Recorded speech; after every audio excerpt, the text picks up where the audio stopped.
Hey guys, in today's video, I bring you an unbelievable and chilling story. Let's meet Thatcher Ellsworth, a man who lived his entire life in an Amish community, believing that salvation depended on blind obedience to the rules. But everything changed the day he died for 14 minutes and saw Jesus. What he revealed shattered everything Thatcher believed in and exposed a shocking truth about the great sham of religion. You will never see faith the same way again after this story. So, before we start, leave your like, subscribe to the channel, and activate the bell so you don't miss any content like this. Now, get ready for an intense and transformative journey. My name is Thatcher Ellsworth, and for 43 years I believed I was on the right path. If someone had told me that one day I would defy everything I had been taught since childhood, I would have called them a heretic and walked away without hesitation. I always knew that God demanded obedience, that true faith was demonstrated by renunciation of the world and submission to the traditions left by our ancestors. I was proud of my devotion, my righteousness, the way I fulfilled every commandment and kept myself away from the temptations of the outside world. The pride was silent, subtle, but it was there. It was not the kind of pride that was displayed, but the kind that lurked deep in the soul, that satisfaction disguised as humility, that sense of superiority disguised as righteousness. I grew up in Lancaster County, Pennsylvania, in one of the most traditional Old Order Amish communities. My childhood was like that of any other boy in our community. I learned to plow the land before I could even read fully. I spent summers helping on the farm and winters alongside my father in the carpentry workshop. We had no electricity, cars, telephones, or any other modern convenience, but we didn't need it either. We believed that our simple lives kept us closer to God and away from the corruptions of the outside world. If you follow the right path, you will be safe, my father always said. At 21, I was baptized and took my vows of allegiance to the Amish church. There was no room for doubt or hesitation. It was a lifetime commitment. I accepted this burden without question, knowing that my life would follow the same course as everyone who came before me.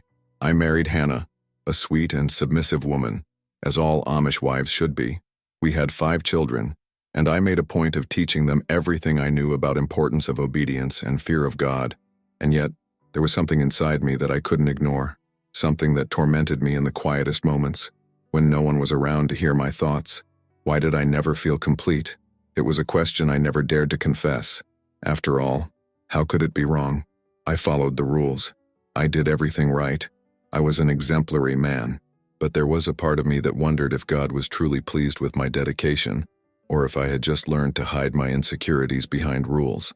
Sometimes I heard stories about the English, as we called non-Amish people, and their ideas about religion. Some talked about a personal relationship with Jesus, about love and grace, and not just about rules and obedience. But I dismissed these words as if they were temptations from the devil. It was easy to think like that. It was comforting to think so. If I questioned it, where would that take me? Out of the community, away from what I've always known. It was best to silence any rebellious thoughts before they could grow. So I went on with my life as usual. I woke up before the sun, worked on the farm, helped maintain order in the community, and fulfilled every role expected of me. Life seemed solid, safe, unshakable, but I had no idea that everything would soon fall apart. The day October 15th, it started like any other. I went for a run at dawn, as I did every morning. The cool autumn breeze blew against my face, and the smell of damp earth filled the air. Running has always been my only moment of true solitude, my only space to think. What I didn't know was that this would be mine last run like the man I knew. The morning breeze was cold, biting, but I didn't care. My feet slid across the dirt floor with the lightness of someone who already knew every curve of the path. Running has always been my refuge. It was one of the few moments when I felt free to organize my thoughts without the voices of the community echoing in my mind, without the rules dictating my every step.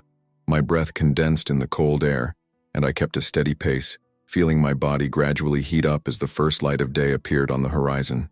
My mind wandered to the events of the previous day. The church meeting had been like any other. The elders reinforced the importance of obedience, separation from the outside world, and warned against the dangers of modernity. The narrow path is the only way to God, they said. Everyone nodded, as always, and so did I. But inside, something was stirring. The emptiness that I tried to ignore. The feeling that, No matter how much I followed each rule, something essential was escaping me. The thought was interrupted by a strange pang in the chest. I frowned, trying to ignore it. I kept running, focusing on the rhythmic sound of my footsteps on the damp earth. Maybe it was just the effort. Maybe I had overdone the pace. But then came a second pain, more intense, as if an invisible hand was squeezing my heart tightly. My breath became short, ragged. A cold sweat started to form on my forehead. I stopped, resting my hands on my knees, trying to catch my breath. My chest burned, an unbearable pressure spreading up my left arm. Something was wrong, very wrong. I tried to take another step, but my legs gave out, and before I could react, I felt my body falling forward. The road came crashing into my face, and a wave of dread hit me. It wasn't a simple malaise. My heart was stopping. My vision was quickly darkening, and everything around me seemed distant, as if disappearing into a fog. I heard a scream, a woman's voice. My half-closed eyes caught the figure of Mrs. Whitmore, my widowed neighbor, running toward me. I wanted to say something, but my mouth wouldn't obey.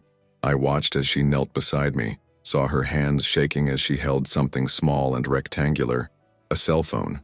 She put it to her ear and began to speak hurriedly, mentioning words that my mind could no longer process. A cell phone. I wanted to laugh. This was prohibited in our community. The elders always said that trusting in technology was a sign of weakness, of a lack of faith in God's providence. But ironically, it was that unholy little device that was being used to try to save my life. The sound of sirens appeared in the distance, but it was too late. The pain increased unbearably, as if my chest was being crushed. The world around me spun one last time before everything went dark. Silence came first, an absolute, profound silence, as if all the sounds in the world had been sucked into an endless void. Then, a darkness so dense that it seemed to have weight, a living darkness. It was there that I realized I was dead. The first thing I noticed was the absence of everything. There was no sound. There was no light. There wasn't even a coherent thought at first, just the overwhelming feeling that something was wrong, deeply wrong. I tried to breathe, but there was no air. I tried to move, but there wasn't a body to move. It was as if I were suspended in an infinite space, but at the same time taken into something I couldn't understand. The darkness around me wasn't just the absence of light. She was dense, as if it had weight, as if it was pressing on me from all directions, trying to suffocate me, trying to crush me. Never in my life had I felt true fear, but there, in the heart of that immense void, an anguish I had never known began to take over me. I wanted to talk, but there was no voice. I wanted to fight, but there was no body to resist. All that existed was my consciousness, loose, formless, being pulled by an invisible force. Then the memories began. They weren't mere memories appearing in my mind as if I were remembering any day. They were alive, as if every moment of my existence was being unveiled before me, without filters, without excuses, without self-deception. I saw my childhood, my youth, my marriage, my entire life unfolding like an ancient scroll being opened. But what shocked me was not the events themselves. That's how I saw them. Every hidden thought, every hidden intention, every secret motivation that I would never admit even to myself was laid out with terrifying clarity. My faith, built on fear, my devotion, an armor to hide my insecurity, my obedience to the rules, a way to feel superior to those who didn't follow the same path. I felt pain unlike any other. It wasn't physical, because I no longer had a physical body. It was a crushing weight on my soul, a weight that became denser as I saw the naked truth about myself. I always believed that my life was right, but there, in that darkness that seemed to have no end, I realized the terrible reality. I never really knew God, the rules, the traditions, the separation from the world. None of that was God. None of this was enough. The truth was even harsher than I could bear. I was proud of my religiosity. I judged the English as lost, inferior. I believed that our way of life was the only path to salvation. But now I saw that all this, it was vanity. I struggled in the darkness, trying to escape, trying to deny what was being revealed to me. But there was nowhere to run. The truth was relentless. It surrounded me, invaded me, stripped me of all the illusions I had built throughout my life. Then despair hit me full force. What if, What if I had never met God because he was never there? What if my whole life had been a lie?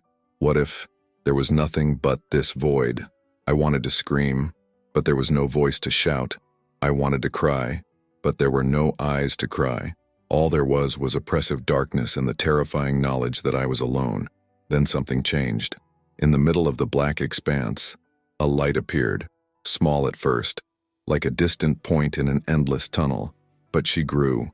It grew in an impossible way, as if it were consuming all the darkness around it, and from within that light, something moved. No, somebody. It was then that I felt it. A heat unlike anything I've ever known. A love so pure, so intense, that it made everything inside me tremble.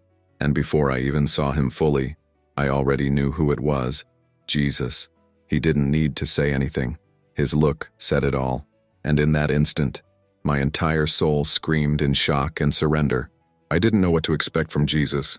All my life I had imagined him in a specific way, as described by the elders of the Amish church: severe, fair, inflexible, the supreme judge who would weigh my actions on a scale and, depending on the outcome, decide my eternal fate. But what I saw before me, it destroyed all my expectations. The light around him was alive, pulsating. It wasn't just shine, it was substance, as if it carried within it all the energy of the universe, and yet it was delicate enough not to blind me.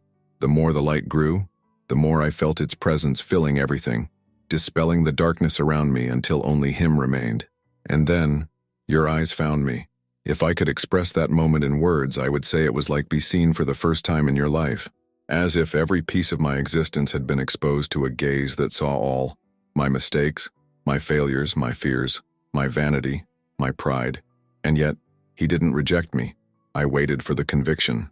But what I found was love. Thatcher, Deal's voice. It wasn't how I imagined. It wasn't thunder, nor was it an order. It was a whisper loaded with immensity, so full of truth that it made everything inside me shatter. And then I fell. You didn't have a body, but at that moment I fell. Something inside me collapsed from time to time. I cried. I cried not because I was scared, but because for the first time in my life I understood what God really was. I couldn't speak. The weight of the truth was crushing. I had lived all those years finding who knew him, but Jesus wasn't in the rigidity of the rules, wasn't in blind obedience, wasn't in the way I judged others for not being pure enough. It was never part of my proud religiosity. He was always in grace. He always been in love. You tried to deserve something that was already given. His words passed through my being like blades of light. You tried to deserve it. Salvation. I passed all my life believing that I needed to be perfect, that I needed to obey every rule without question, that I needed to move away from the world to be safe. But there, before him, I saw that none of that had been necessary. The salvation, it was never something I could achieve. It was always a gift. He had already done everything. I felt deep pain, not because he condemned me, but because I realized how much time I had wasted trying to be worthy, when I never needed to prove anything. What do I do now? Finally, I managed to ask. Jesus smiled, a smile that carried centuries of compassion and patience. My heart sank. I didn't want to. I wanted to stay. I wanted to remain in that light, in that presence that made me feel whole for the first time. But I knew that he was giving me a mission. Tell me what you saw. The light began to grow, and for an instant, I felt that was being pulled back. The pain returned before I could protest, and then, my eyes opened. The first sound I heard was the rhythmic beeping of a machine, then the muffled noise of voices around me. I blinked a few times, trying to understand where I was. The white overhead lights seemed too bright, and my vision was still blurry. My body was heavy, my breathing was weak, but I was back. I didn't want to be. The feeling of being far from that place, of being with him, still pulsed inside me like a distant echo. But now, I was trapped again in the flesh, in the pain, in the limitation. Someone was holding my hand. Thatcher. Hannah's voice was choked. My gaze met hers, and my heart sank when I saw tears streaming down her face. She held my hand tightly, as if she feared I would disappear again. "You're back," she pursed her lips, trying to hold back the tears, but her eyes shone with relief. I wanted to say something, but the words didn't come. How could I explain what had happened?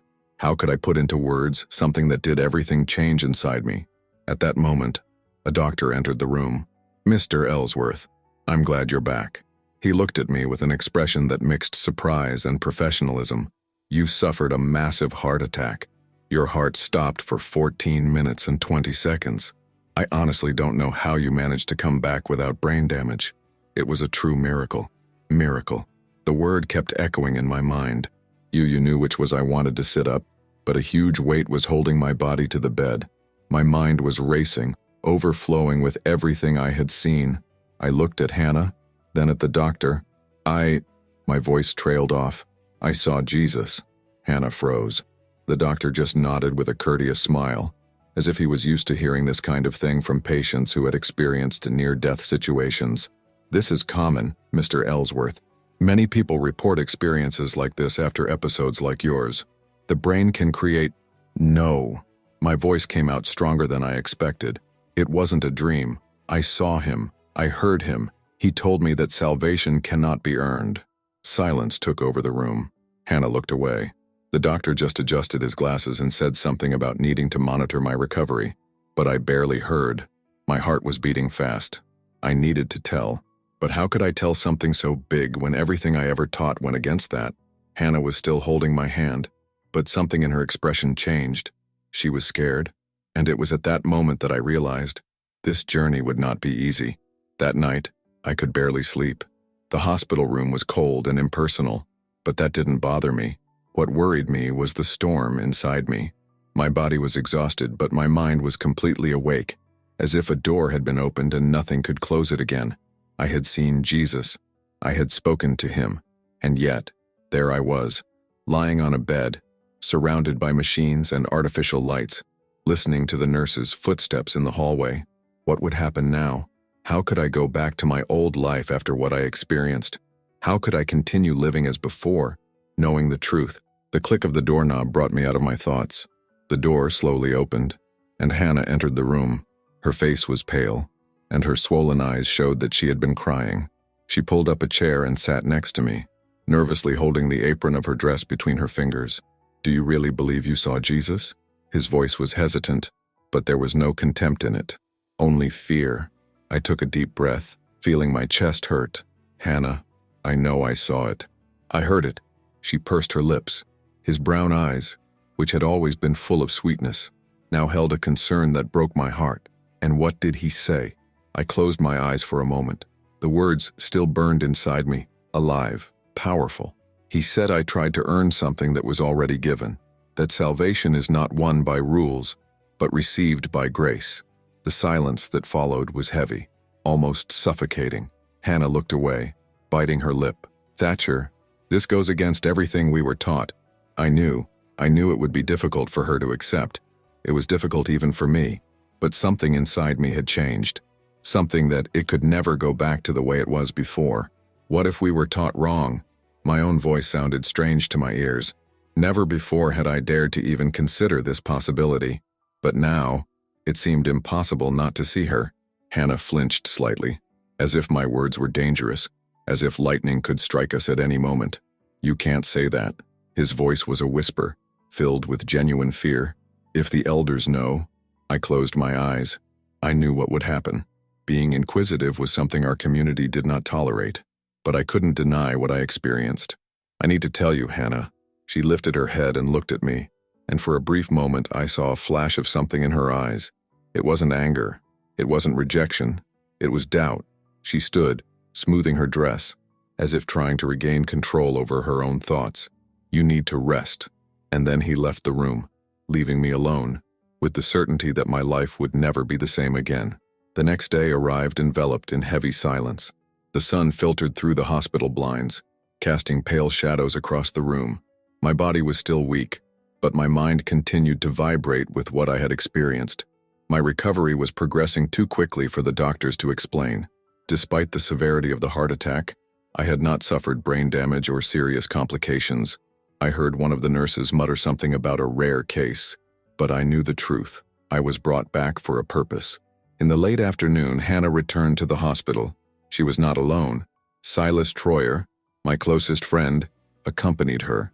Silas was a year younger than me, a man with firm features, with eyes that always seemed to hold a silent curiosity. He never openly questioned our community's rules, but over the years I noticed that he looked at them with a different eye, like someone hoping to find a crack in the surface. He walked in and stood there for a moment, studying me as if he was looking for something different about me. "And truth?" he asked finally. "Am I alive?" I replied, trying to ease the tension. But Silas didn't smile. He shook his head. "No, what they're saying, that you saw something on the other side." I took a deep breath, feeling a weight in my chest. The news had already spread. "I saw Jesus." Hannah looked down at the floor. Silas crossed his arms, looking uncomfortable. "And what did he say?" His voice was lower. I looked straight at him and told him the truth, word for word.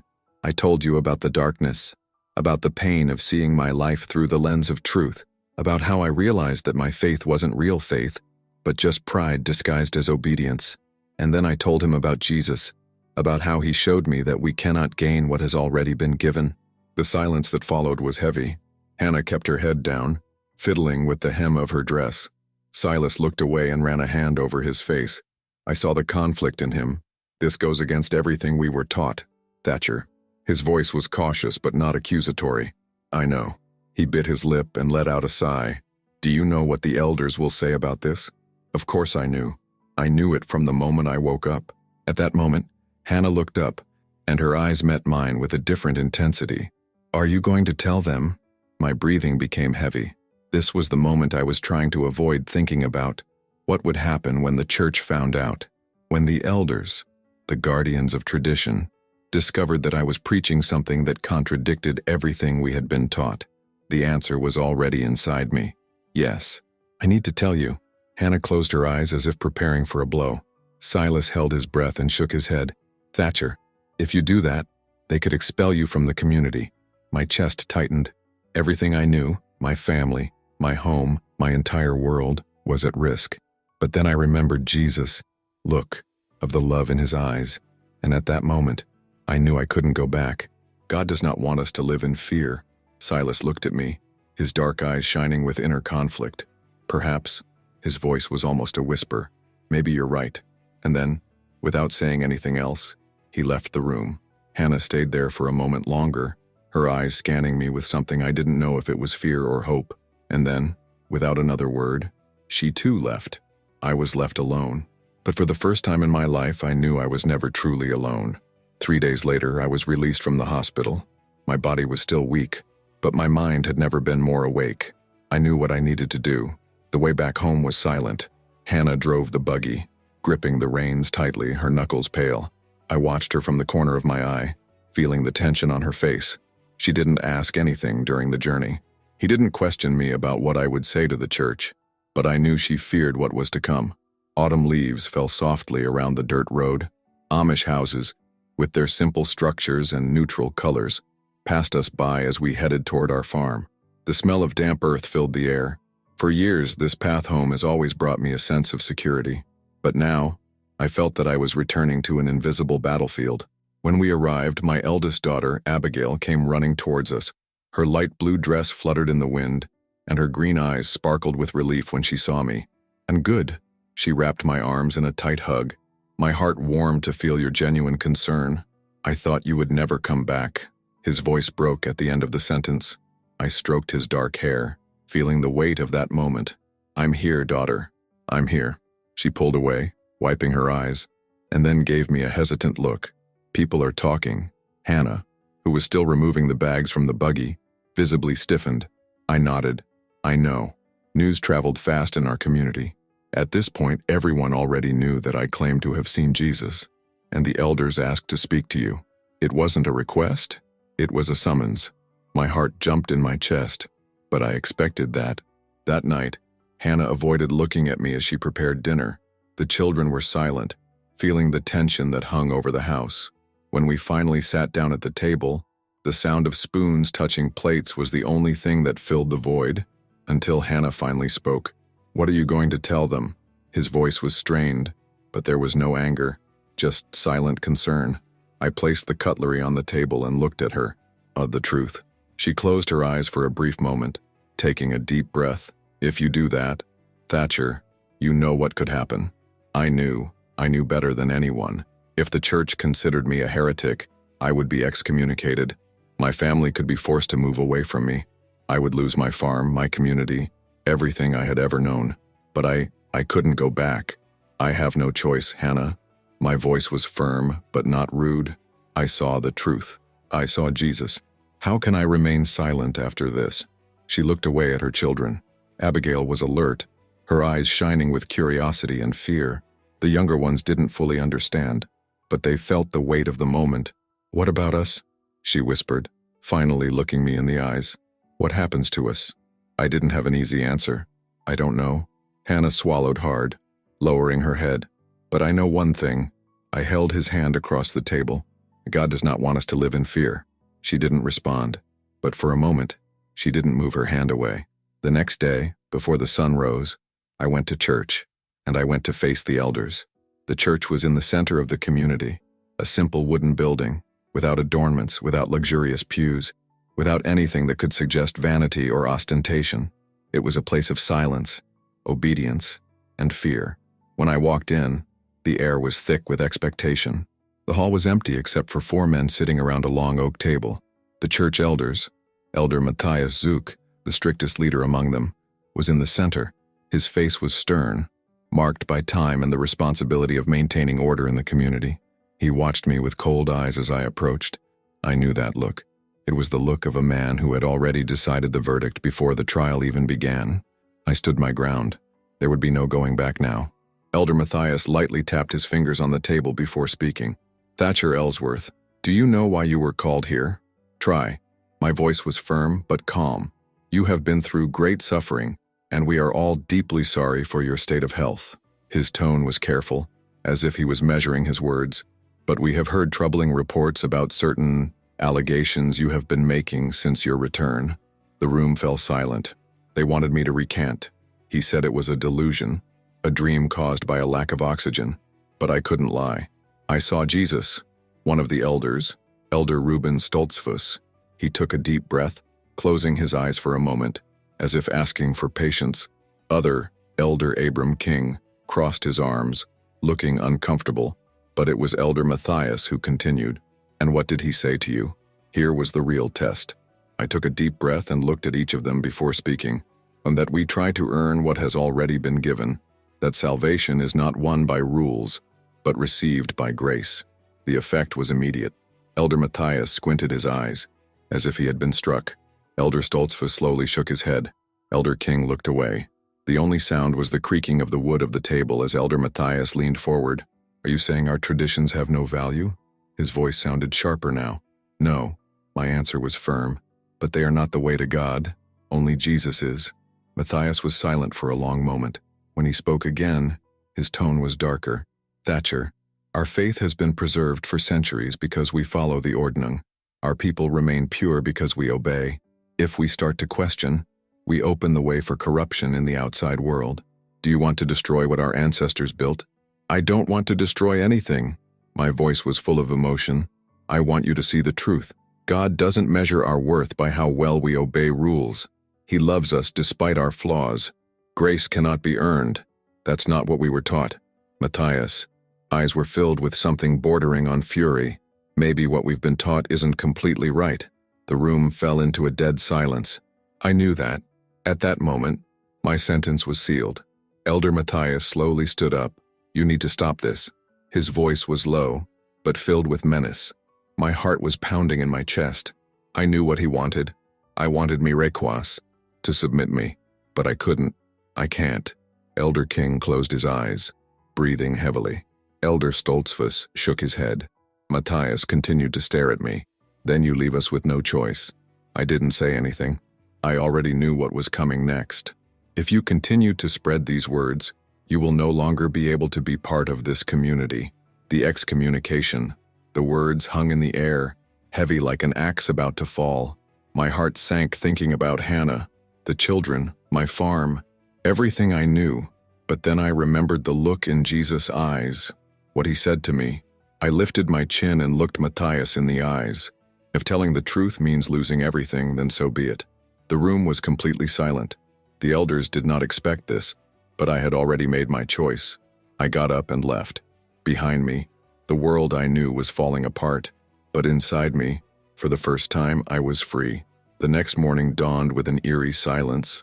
The sky was covered in heavy clouds, as if the weather itself reflected the uncertainty within me. When I walked out into the farmyard, Hannah was standing by the barn, her arms crossed. Her rigid posture revealed that she already knew. She didn't look at me right away. When he finally did, his gaze was filled with conflicting emotions. Fear, sadness, maybe even anger. They decided, didn't they? His voice was low, almost a whisper. I nodded, feeling the weight of the words. Try. Hannah closed her eyes for a moment, taking a deep breath. What happens now? That was the question I was also asking myself. What would happen to me, to her, to our children? Would we be forced to leave everything behind? They told me to stop talking about it or I would face excommunication. My voice was firm, but filled with pain. I can't deny what I saw, Hannah. She bit her lip and looked down at the floor, as if trying to absorb that reality. What about us? What happens to us, Thatcher? That was the hardest part. If I were expelled from the community, Hannah would have to choose. Either follow me, leaving behind her family and everything she had ever known, or stay and be advised to cut all ties with me. I took a step forward, trying to reach her hand, but she stepped back. Why can't you just forget about it? His voice shook. And why can't it continue the way it has always been? I closed my eyes for a moment, feeling a lump form in my throat, because that would be living a lie. She looked at me, and I saw tears gathering in her eyes. What if this truth destroys our family? My heart sank. I didn't want to lose my family, but at the same time, I couldn't deny what I had seen. The truth never destroys, Hannah. My voice was softer now. The truth sets you free. She shook her head in frustration, turning away. I knew it was a lot for her to process. At that moment, Abigail appeared at the door of the house. She hesitated before walking over to me. His expression was charged with something different. Not afraid, not reproach, but curiosity. Okay. She looked me in the eyes. What did Jesus say to you? My heart accelerated. Hannah looked up quickly, surprised.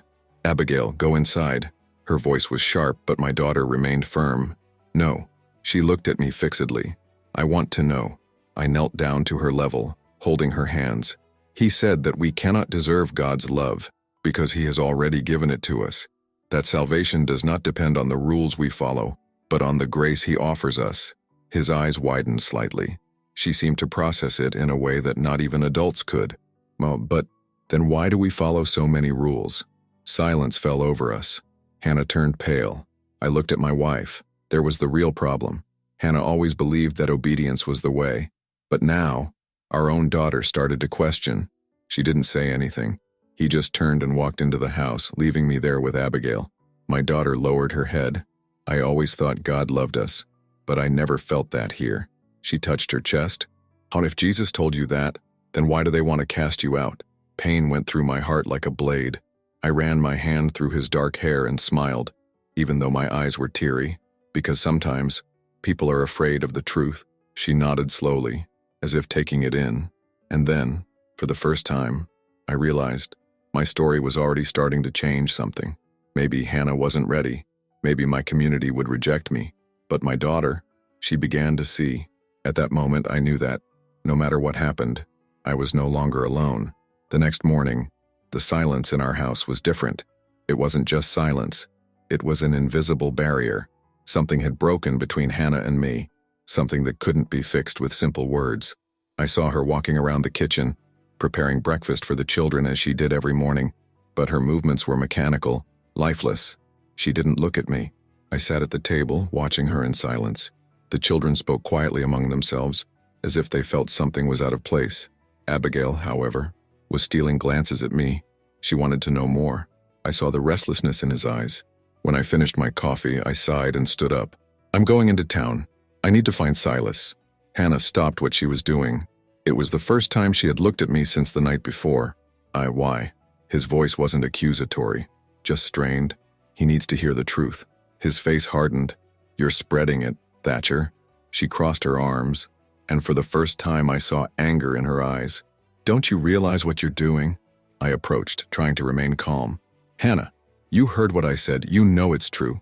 She pursed her lips. What I know is that if this continues, we're going to lose everything. His words cut deep. I ran my hand over my face and feeling the weight of it all on my shoulders. I've already lost the community. All I can do is tell the truth, Hannah. I can't remain silent any longer. She looked at me for a long moment, and then, without saying anything else, he turned his back and went back to preparing the food. I left. The walk to Silas's farm was long and lonely. The cold autumn wind cut into my skin, and the dry leaves crunched under my feet. The sky was cloudy, gray, as if reflecting the approaching storm. When I arrived, I found Silas chopping wood next to the barn. He stopped when he saw me, leaning on his axe. "I thought you would come." There was something in the tone of his voice that made me hesitate. He studied me for a moment, then pointed to the porch. "Come on, we need to talk." We walked up the porch steps, and he sat on the top step, patting his palm on his side for me to do the same. "And what are they saying out there?" I asked, bluntly. Silas let out a sigh, looking at the horizon. "The community is in an uproar, Thatcher. Half the people are horrified by what you're saying. The other half are curious, but no one talks about it openly." I nodded, already expecting it. "What about you? What do you think?" Silas passed his hand over his face, thoughtfully. "I always question some things, but I never had the courage to say them." He looked at me, and for the first time, I saw uncertainty in his eyes. "And then you come back from the dead saying Jesus doesn't want our rules. He wants our hearts. That messes everything up, Thatcher." I let out a short, humorless laugh. "It messed everything up for me too." Silas took a deep breath. "What are you going to do now?" I looked at him, feeling the weight of the decision. "I will continue to tell the truth." He closed his eyes for a moment, as if gathering courage for what he was going to say next. "If you do, they'll actually excommunicate you. What's more, they might try to stop others from talking to you, even seeing your family." My chest tightened. I knew what it meant. If Hannah decided to stay in the community, they could order her to avoid me, to cut all ties with me. My children could be taught to forget their father. I swallowed hard, but didn't back down. "I have no choice, young Silas." He was silent for a while, looking at the ground. When he looked up again, his eyes were different. "I want to know more." My heart skipped a beat. "What did Jesus show you?" He leaned forward, his eyes shining with something I hadn't seen in him in years. "I want to understand." The storm inside me gave way to something different. Hope. Maybe I was being kicked out of the community. Maybe he was losing everything. But my story, it was already changing hearts. The door creaked as it opened completely, and the dim light from the lamps illuminated the stern faces of the three elders. Elder Matthias was in the center, as always, with his rigid expression and iron stance. The other two elders, Reuben Stoltzfus and Abram King, stood beside him, both with grim faces, as if they carried an invisible weight on their shoulders. Behind me, Hannah was gripping the edge of her apron so tightly that her knuckles were pale. Abigail, sitting at the table, watched us with wide eyes, her body rigid with tension. "Can we come in?" Elder Matthias asked, although it wasn't exactly a question. I knew that if I said no, they would take it as an even bigger challenge, so I took a step back and gave them space to enter. The hall fell silent as the three men sat at the table. I refused to sit down. I stood before them, hands firmly at my sides, feeling the invisible weight of that moment. Matthias got straight to the point. "Thatcher, you have challenged the church by spreading teachings that do not conform to the tenets of our faith." His voice was firm but controlled. He spoke as if he already knew that the sentence had been given. "We have been patient. We have tried to advise you. But now, we must act." Hannah swallowed. I saw his hands shaking slightly. "You must renounce what you have said." Elder Stoltzfus crossed his arms and added, "If you don't, the church will have no choice but to excommunicate you." My breathing became heavy. I knew this moment would come. Behind me, I felt my family's eyes on me. I had everything to lose. But then, something stronger took hold of me. The look of Jesus was still alive within me. I took a deep breath and responded, "I can't." The air became heavy. Elder Matthias leaned forward. "Think carefully, Thatcher. If you are excommunicated, it won't just be you who suffers the consequences. You will lose your home, your farm. Your family will be told to turn away from you. Your children will be taught to forget your name." It was a threat, a veiled but powerful threat. I felt a wave of sadness hit me. Losing my family was the worst fate I could imagine. But then, a soft voice echoed through the hall. It's what if he's right? Everyone turned. Abigail was standing now, her fists clenched at her sides, her eyes shining with something that mixed fear and courage. Matthias frowned. What? My daughter swallowed hard, but didn't look away. What if what my father saw is true? Hannah held her breath. Matthias looked at her as if he expected her to control her, but Hannah didn't say anything. One of the elders shook his head in frustration. This is dangerous. You are even influencing your own children. I stood my ground. I'm not influencing anyone. I'm just telling you what I saw. Matthias slowly stood up. So this is your decision? I held his gaze. Try. Silence fell like a wall around us. Matthias sighed, disappointed. Then you are no longer part of this community. The words fell as heavy as stones. They got up and walked to the door. But before leaving, Matthias stopped and looked at Hannah. You and your children still have a place in the community, but only if you choose to move away from Thatcher. My heart stopped for a moment. Hannah didn't respond immediately. She was shaking slightly, her hands pressed against her apron. His mind fought against everything we were taught, against everything we had always believed. And then, after a long silence, she held my hand. The elders froze. My breath caught in my throat. Hannah, my wife, my companion for all these years. She chose to stay. Matthias shook his head slowly, disappointed. Then you are lost. Without another word, he and the others left, closing the door behind them. For a long moment, no one moved. It was Abigail who broke the silence. She looked at me and then at her mother. What happens now? I inhaled deeply, feeling the weight of reality on my shoulders. We no longer had a community. We no longer had a home there, but for the first time I felt free. I held Hannah's hand tightly. Now we live by grace. Hannah looked at me, tears streaming down her face, but a small smile appeared on her lips. Abigail smiled too, and there, in the midst of uncertainty, loss and fear of the future, our real journey began. If you liked this beautiful spiritual testimony, leave a like, comment on your impressions, subscribe to the channel, and don't forget to activate the notification bell to watch each new video and help us spread this message to a greater number of people. Until next time.